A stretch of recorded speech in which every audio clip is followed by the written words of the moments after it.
कइले रानी जेकरा से शादी होता ओकर दोसरा से।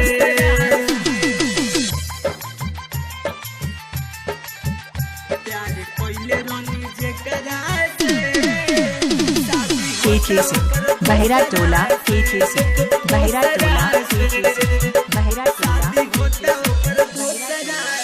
हम नहीं जननी कि ऐसन तू बारू करती न तोहरा से प्यार हो, तब कह देलू रन हमरा के छोड़ी जिंदगी देलू जार हो, जिंदगी देलू जार हो। हम नहीं जननी कि ऐसन तू बारू करती न तोहरा से प्यार हो, तब कह देलू रन हमरा के छोड़ी जिंदगी देलू जार हो। तू तो बारू बेरहम देलू दिल में जखम, तू तो बारू बेरहम देलू दिल में जखम। दर्द दिल के बताई हम के करा से, प्यारे कइले रानी जेकरा से शादी होता ओकर दोसरा से। हाय प्यारे कइले रानी जेकरा से शादी होता ओकर दोसरा से। प्यारे कइले रानी जेकरा से शादी KK सिंह बोरिया जिला, KK सिंह बोरिया जिला, KK सिंह बोरिया जिला।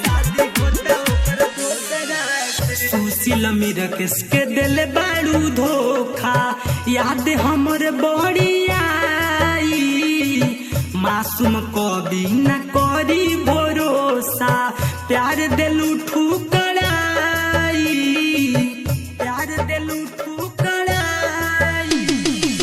सुशील मीरा किसके दिल बारू धोखा याद हमर बड़ी आई, मासूम कभी न करी भरोसा प्यार दिलू ठुकराई।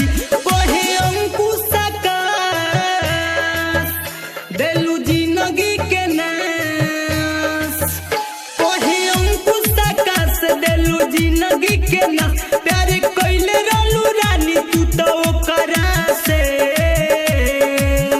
प्यार कइले रानी जेकरा से शादी होता ओकर दोसरा से। हाय प्यारे कइले रानी जेकरा से शादी होता ओकर दोसरा से।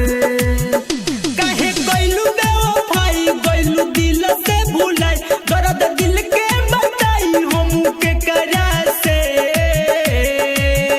प्यारे कइले रानी जेकरा से शादी होता ओकर दोसरा से।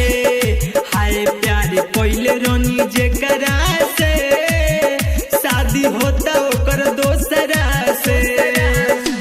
तमाशा डिजिटल रिकॉर्डिंग स्टूडियो लखौरा।